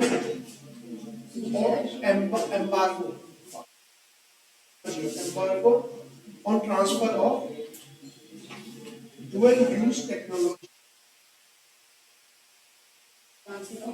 Dual use technology आपने उसके लिए आगे पढ़ोगे यूपीएससी में, तो देखो बात समझो, जब भारत पर परमाणु विस्फोट कर दिया तो उनका दबाव, लेकिन भारत ने उसके बावजूद भी एक फिल्म आई है जॉन अब्राहम, जिसमें बताया कैसे भारत ने जो है उन लोगों को उनके सैटेलाइट और उनकी फुटेज और करने के बाद उन्होंने कहा हम ऐसी कोई तकनीक नहीं देंगे जिसका दो जगह इस्तेमाल हो, और भारत पर यह आरोप लगाया कि भाई भारत जो है हथियारों की दौड़ को बढ़ा रहा है और विश्व को खतरे में डाल रहा है। तो भारत ने ये कहा, और पहला आरोप जो है पाकिस्तान का ही था। तो भारत ने फिर ये कहा कि भाई हम जो है अपनी तरफ से इन हथियारों को नहीं छोड़ेंगे, तो कहते हैं नो फर्स्ट, यानी कि हम पे यदि हमला होगा नाभिकीय हथियारों से तब हम इसका पलटवार करेंगे, ना कि हम शुरुआत करेंगे। सर ड्यूअल यूज का मतलब क्या है? ड्यूअल यूज का, अब मैं ड्यूअल यूज को तुम्हें बताने के लिए, जैसे मैंने कहा क्रायोजेनिक इंजन था, तो क्रायोजेनिक इंजन का, शक्तिशाली इंजन का इस्तेमाल लंबी दूरी की मिसाइल के लिए भी किया जाता है और वो सैटेलाइट के लिए भी किया जाता है। तो यदि वो इस्तेमाल हो रहा है जैसे, और न्यूक्लियर अभी आपने बताया था मैंने आपको कि ये यूरेनियम है संवर्धित, इसका दोनों जगह इस्तेमाल है। तो भारत को आपूर्ति बंद कर दी, ऑस्ट्रेलिया ने, कनाडा ने सबने बंद कर दिया। तो हमारे जो न्यूक्लियर रिएक्टर थे वो नामुमकिन। तो भारत पर उन्होंने दबाव बनाने के लिए अनेक पाबंदी लगाई और हमें नुकसान जरूर हुआ, 100% नुकसान हुआ, क्योंकि टेक्नोलॉजी का मैं बार बार आपसे जिक्र करता हूँ। टेक्नोलॉजी जो आज चल रही है, अगर हम 10 साल बाद उसको सीखते हैं तो उसका क्या लाभ होगा? टेक्नोलॉजी तो समय के साथ बदलती है, तो उस टाइम अगर हाथ लगे तो लाभ है, नहीं तो वो आगे बढ़ जाती है। तो वो हमें नुकसान हुआ कि हमारा सारा प्रोग्राम पिछड़ता हुआ चला गया। क्रायोजेनिक इंजन जो चाहिए था हमें वो नहीं। और अब आप सुनते हो कि जी अग्नि 5 है, तो बहुत लंबे समय के बाद है। उस टाइम पर हमें सारी चीजें मिल सकती थी, लेकिन पाबंदी लगने की वजह से तो तब भारत ने कहा ये बताने के लिए। आज क्या है, हमारे जो रक्षा मंत्री है राजनाथ सिंह, उन्होंने कहा भाई इस पॉलिसी का हम टिकेंगे नहीं। पाकिस्तान के संदर्भ में उन्होंने कहा ये जो है हम इस नीति में बंधे हुए नहीं है। तो ये बताने की भाई अगर पहली बार भी हमला करना पड़ा तो हम कर। बाकी तो आप जानते हो 1945 के बाद कोई हवाई जहाज ऐसा नहीं हुआ जिसने वो भी बेचारे वो गिरा दिया। बाकी कोई देश एक दूसरे के साथ किन हथियारों को लेकर भी अभी भी लड़ाई कन्वेंशनल है, पारंपरिक है, वही सैनिकों की लड़ाई चलती। अब नया टेक्निक आ गया ड्रोन, वो एक नया चीज है, उसका जरूर उसके ऊपर हाँ उस पर प्रयास किया जा रहा है कि भाई जो देश पिछड़ जाएगा वो मार खाएगा पूरी तरीके से। जब लड़ाई होगी तो आदमियों की तो इतनी जरूरत नहीं जितना उसका इस्तेमाल होगा। तो ये हो गया हमारा प्रथम। फिर ऊर्जा एजेंसी अंतर IAEA, पहले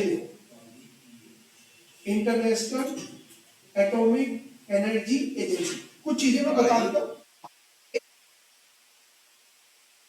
इंटरनेशनल एटॉमिक एनर्जी एजेंसी देखो, स्थापना 1957, फाउंडिंग, हेडक्वार्टर वियना ऑस्ट्रिया।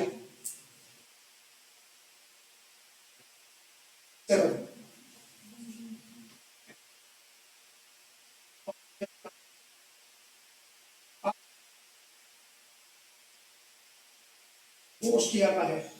दुनिया में टर्मिनेटर में जो है बॉडी बिल्डर तो 17-18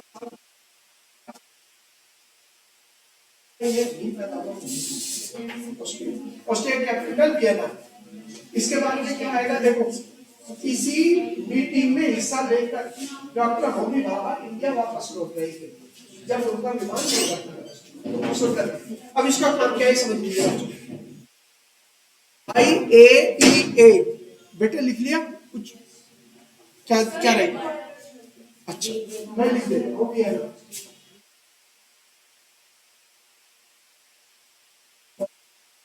ऑस्ट्रिया।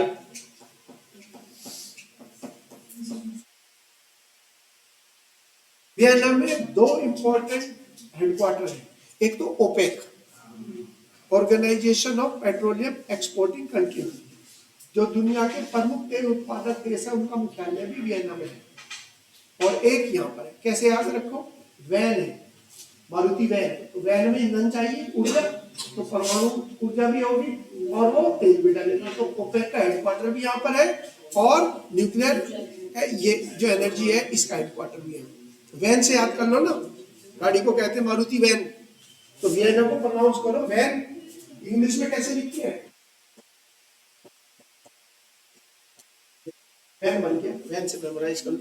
इसका काम क्या बच्चों सुनो, इसका काम है, इसके इंस्पेक्टर दुनिया भर में जिन जिन देशों ने अंतरराष्ट्रीय संधियां करी हुई है, अभी मैं समझाऊंगा उनको भी, वहां जाकर वो चेक करते हैं कि ये जो ईंधन है क्या इस ईंधन का इस्तेमाल शांतिपूर्वक कार्यों के लिए हो रहा है, ये हथियार भी बन रहे हैं।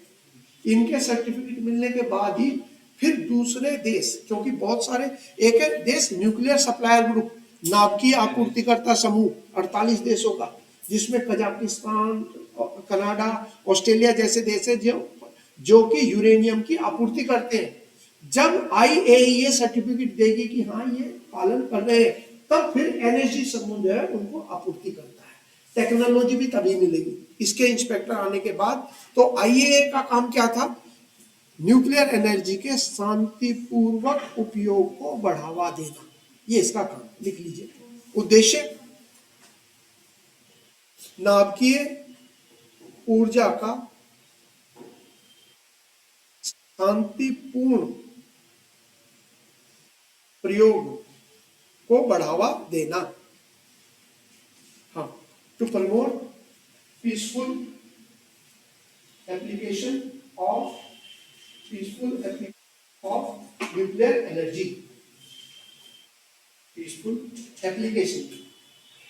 सर जैसे ये बिजली न्यूक्लियर वाला जो टॉपिक है, very science and tech required होगा।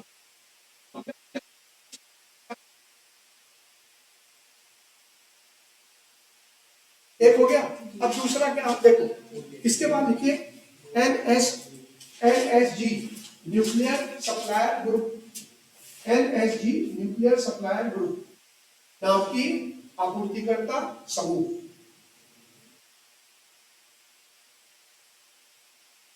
ठीक है, इसका निकनेम लिखो लंदन कलम, उपनाम लंदन कलम, यानी कि लंदन कलम होगा ना, लंदन कलम। स्थापना 1975।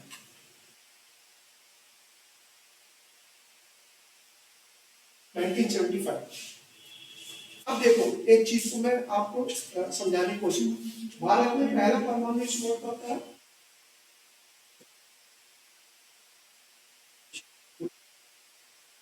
तो जब भारत ने परमाणु विस्फोट कर लिया तो इन जो दुनिया के चौधरी थे उन्हें लगा भाई एक देश हो इस दौड़ में शामिल होकर अटैक करने वाला, तो तब उन्होंने अपने सामने मीटिंग करी कि भाई तुम एक ऐसा ग्रुप बना लो जो कुछ शर्तें रखे, और शर्तें रखने के बाद ही उससे टेक्नोलॉजी शेयर करेंगे और उसके बाद ही आईए सारी चीजें मिलकर ही कोई निर्णय लेंगे।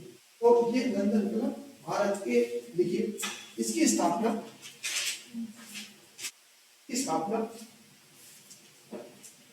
भारत के द्वारा, कुछ पूछना था? टेक्नोलॉजी शुरू में तो हमें लेवल पे एम्बार्गो लग गया, उसके बाद हाँ, एम्बार्गो की वजह से हो गया और प्रायोरिटी शायद कंट्री की डिफरेंट हो गई।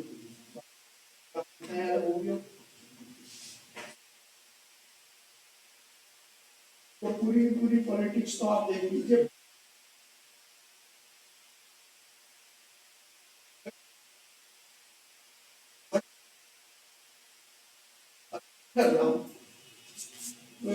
उसी में हिंदुस्तान को मंडल कमंडल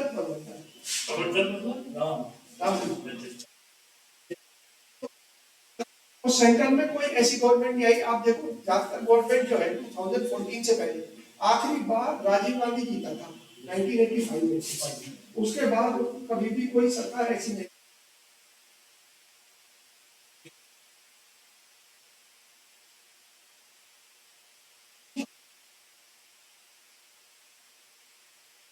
कोलिशन तो थी, मेजोरिटी किसी पार्टी को नहीं मिला। बीजेपी को 272 सीटें मिली थी, 277 सीटें थी बीजेपी के अकेले। एनडीए तो बनी, एनडीए और भी 272 किसी पार्टी में नहीं जीते थे। राजीव गांधी ने इंदिरा गांधी की मृत्यु के बाद जो सहानुभूति की लहर थी 412 सीटें जीती थी, जो भारत में आज तक का रिकॉर्ड है। 543 में से 412 सीटें गांधी की सरकार को, जब जो खड़ा हुआ हाँ वो इसलिए हो गया। राजीव गांधी की कोई अचीवमेंट नहीं थी, उसकी माता की मृत्यु हुई, वो समाज ऐसा था उस टाइम, और कितना वो, तो इन सब चीजों की वजह से सहानुभूति की लहर थी और 89 लोग इतने हार गए, फिर तो बस ऊपर ही जाने का नंबर आया नहीं, फिर तो सरकार।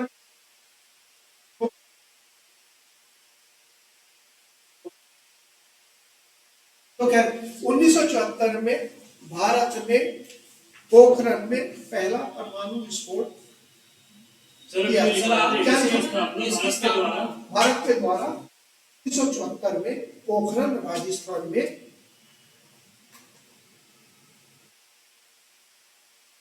परमाणु विस्फोट के परमाणु विस्फोट के प्रतिक्रिया स्वरूप की गई थी। It was establish in response to India's nuclear explosion at Pokhran Rajasthan in 1974। वही में बच्चों पूर्णिमा का समय है, बुद्ध पूर्णिमा। पूर्णिमा का मतलब है जब भी पूर्णिमा होगी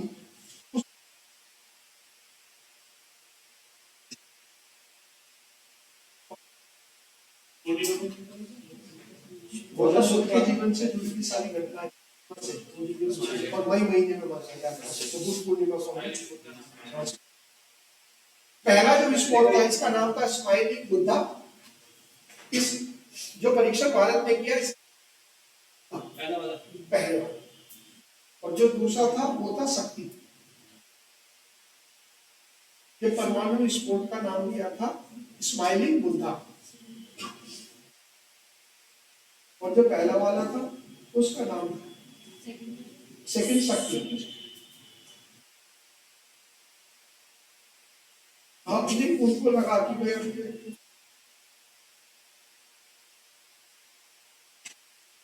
यह 48 देशों का समूह है। It consist of 48 countries. यह सभी विश्व के प्रमुख यूरेनियम उत्पादक देश है। All these countries are major producer of uranium in the world. Major producer of uranium in the world. यह सभी देश विश्व के प्रमुख यूरेनियम उत्पादक देश हैं।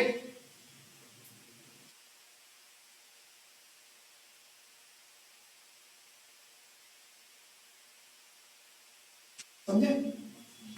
अब इसकी में क्या है, भारत इसका मेंबर बनने का प्रयास कर रहा है, लेकिन इसके अंदर वही है कि मिशन वाला या तो सारी मानोगे या तो बी से, नहीं तो आपका सी से। यानी कि या तो इन टोटल या तो सारी शर्तें मानो वरना कोई सी नहीं मानी जाएगी। मिशन में ये था 1942 चूज नहीं कर सकते कि चार मानने चार, ऐसे ही इसके अंदर है। अगर 48 में से एक भी देश खिलाफ होगा जैसे चाइना है तो कोई नया देश इसका मेंबर नहीं बन सकता। तो भारत प्रयास में है क्योंकि इलीट क्लब में बड़े जो उसमें इसकी मेंबरशिप में ये रो रहा है कि चाइना के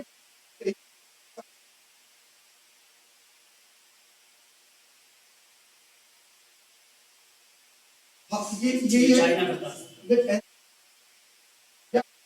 नेशन में आप देखते हो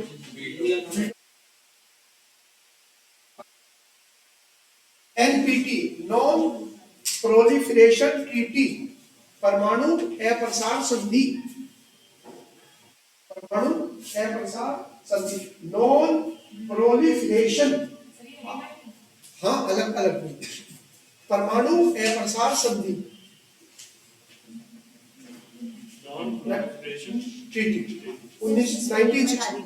PRO प्रोलिफरेट का मतलब बढ़ाना, प्रोलिफरेशन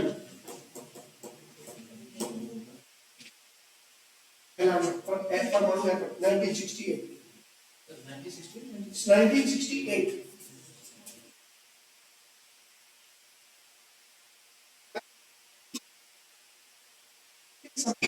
अक्सर होना शुरू हुआ।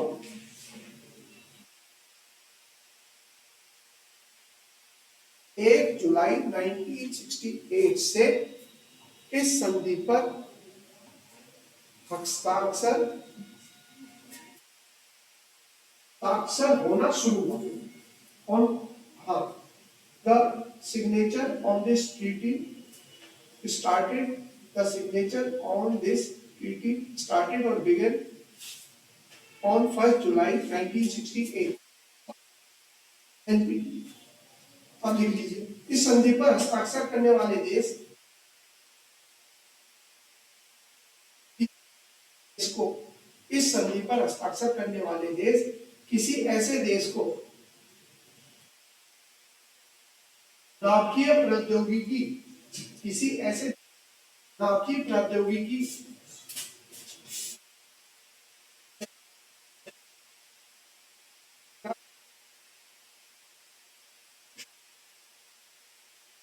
देशों ने ग्लोबल इस संधि पर हस्ताक्षर करने वाले देश किसी ऐसे देश को नाभिकीय प्रौद्योगिकी नहीं निर्यात करेंगे जिन देशों ने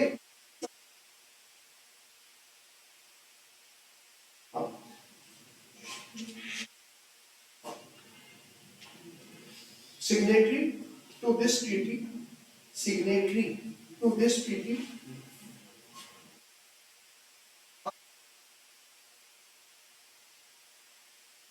to bound not to export nuclear technology, bound not to export nuclear technology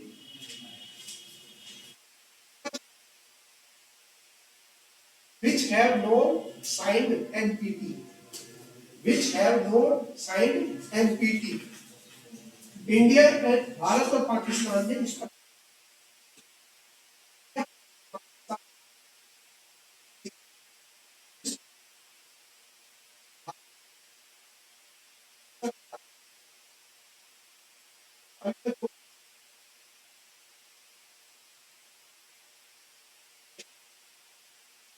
CTBT comprehensive ban treaty comprehensive test ban treaty समन्वित परीक्षण निषेध संधि फिर बोलता हूं समन्वित परीक्षण निषेध संधि ब्रैकेट में CTBT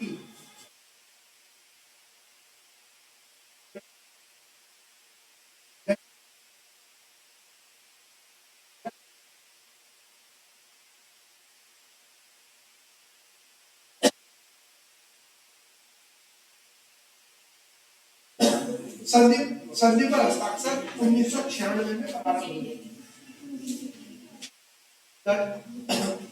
The signature to the treaty began in 1996. संधि पर हस्ताक्षर की शुरुआत 1996 में हुई थी। हस्ताक्षरकर्ता देश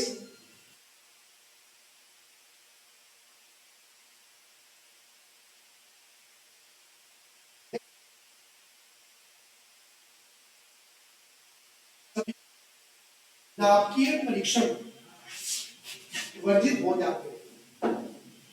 सभी प्रकार के नाभिकीय परीक्षण वर्जित हो जाते हैं। The signatory countries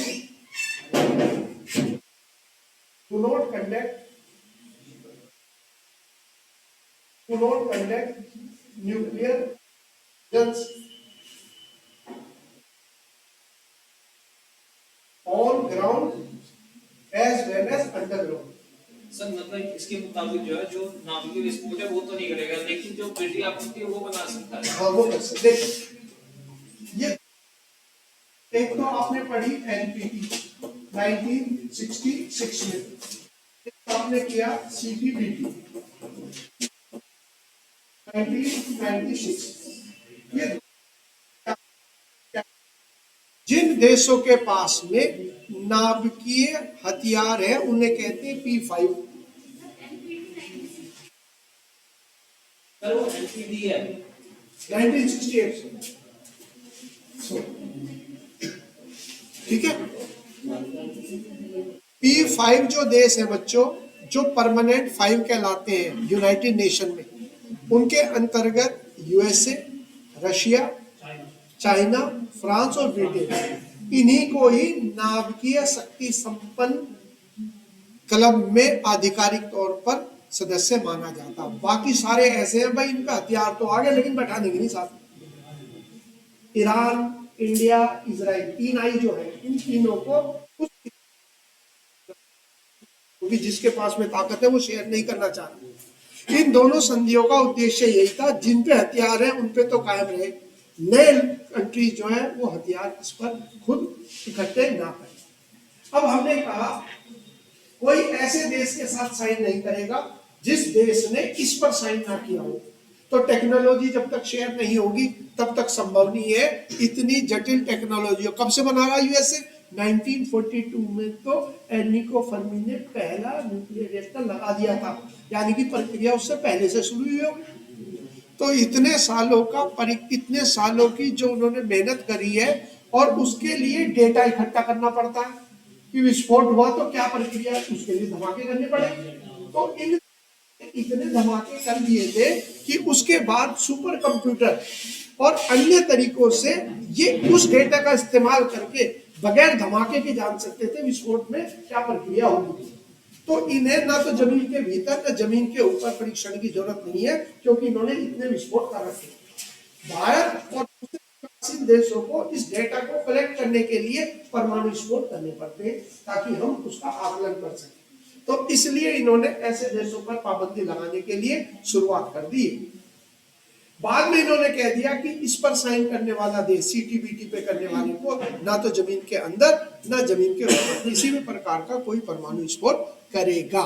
इस तरीके से पाबंदी लगाने का उद्देश्य केवल इतना ही था कि भाई ये देश इसे साइन करके हथियारों की दौड़ से बाहर हो जाए और जिन देशों पर हथियार है उनका एकाधिकार बना रहे। राजीव गांधी प्रधानमंत्री थे और उन्होंने भी यूनाइटेड नेशन में ये कहते हुए इन पर हस्ताक्षर करने से मना किया था कि भाई ये संधियां जो है एक प्रकार से मोनोपोली एकाधिकार बना रही है उन देशों का जिनका हथियार हो, या तो सारे बगैर हथियार के हो और नहीं तो सबको ये विकल्प होना चाहिए कि वो अपनी सुरक्षा के लिए हथियार बना सके। ये कहते हुए भारत ने कहा ये डिस्क्रिमिनेटरी और भेदभावपूर्ण ट्रीटियां हैं, इन पर हम हस्ताक्षर नहीं करेंगे।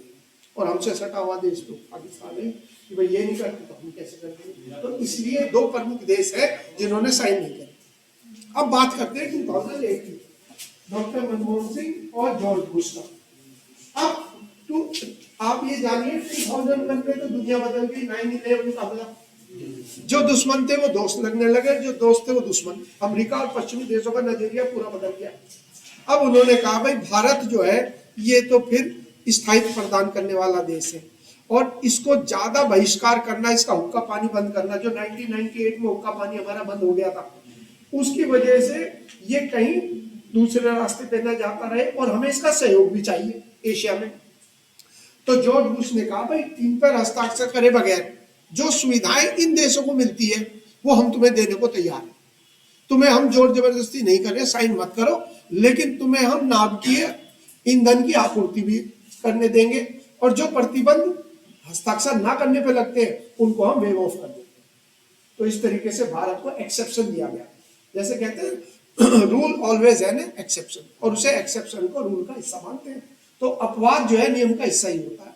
तो इस तरीके से भारत का जो बहिष्कार 1998 में शुरू हुआ था वो 2008 में, ये संधि इसलिए इंपॉर्टेंट थी, न्यूक्लियर पैक्ट भारत अमेरिका का इसलिए इंपॉर्टेंट था, हमारा नाभिकीय बहिष्कार जो हुक्का पानी बंद हुआ था वो समाप्त हो गया, जिसकी वजह से भारत के साथ पूरी दुनिया ने, फिर ऑस्ट्रेलिया ने कसम खाई कि भारत को जितना ईंधन चाहिए हम देंगे। उसके बाद कहा कि फिर तो कोई भी कंट्री ऐसा नहीं रहा जिसने किस तरीके से पाबंदी। सर फिर उस टाइम पे जो अमेरिका के अंदर जो राजदूत थे वो थे एस जयशंकर, तो यानी कि उनके साथ ही तो कोई उन्होंने भी तो कुछ डिलीट करवा। ये एस जयशंकर तो उस एस जयशंकर कांग्रेस सरकार में तो एक तरफ थे नहीं, ना, राजदूत थे वो उस टाइम पे अमेरिका के। राजदूत का क्या, राजदूत का तो यही काम है कि भाई आगे एयरपोर्ट पे जाएंगे, बताइए कि ये अच्छा आदमी है, बुरा आदमी है, राजदूत की हैसियत हो गया हमारा पॉइंट ये। तो इसलिए भारत ने इन सारी संधियों पर प्रतिबंध। तो IAEA का काम है, बात सुन लीजिए बच्चों, 2008 की मैं दोबारा बता देता हूँ। जब ये हस्ताक्षर करे तो पता फिर ये आया कि क्या भारत के कुछ न्यूक्लियर रिएक्टर की जांच करेंगे IAEA वाले, उसके इंस्पेक्टर को अलाउ करेगा। तो भारत ने कहा भाई ऐसा करो, कुछ न्यूक्लियर रिएक्टर हम कर रहे हैं, कुछ उन्होंने कहा भाई दिखावे के लिए 10-5 तो कम से कम जैसे आते अंगूर खा गए कुछ आग हो गए तो इसलिए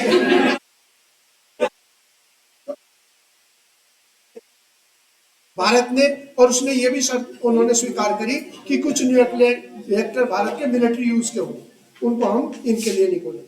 तो कुछ रिएक्टर उस टाइम मुझे ध्यान थे 10-11 के करीब हमने कहा था, या 15-16 ये कहा था भाई इनको हम अलाउ करते हैं, बाकी जो हम इनको अलाउ नहीं करेंगे। ये है इस पूरी, तो इसके बारे में चर्चा नहीं होती इसलिए। भाई का बोलते हैं। नहीं सर, मेरा भाई का दिल्ली पुलिस में सिलेक्शन हुआ है। अच्छा अच्छा, तो बहुत अच्छी बात है। मेरा हो करवाओ जब तो ताली बजेगी वो।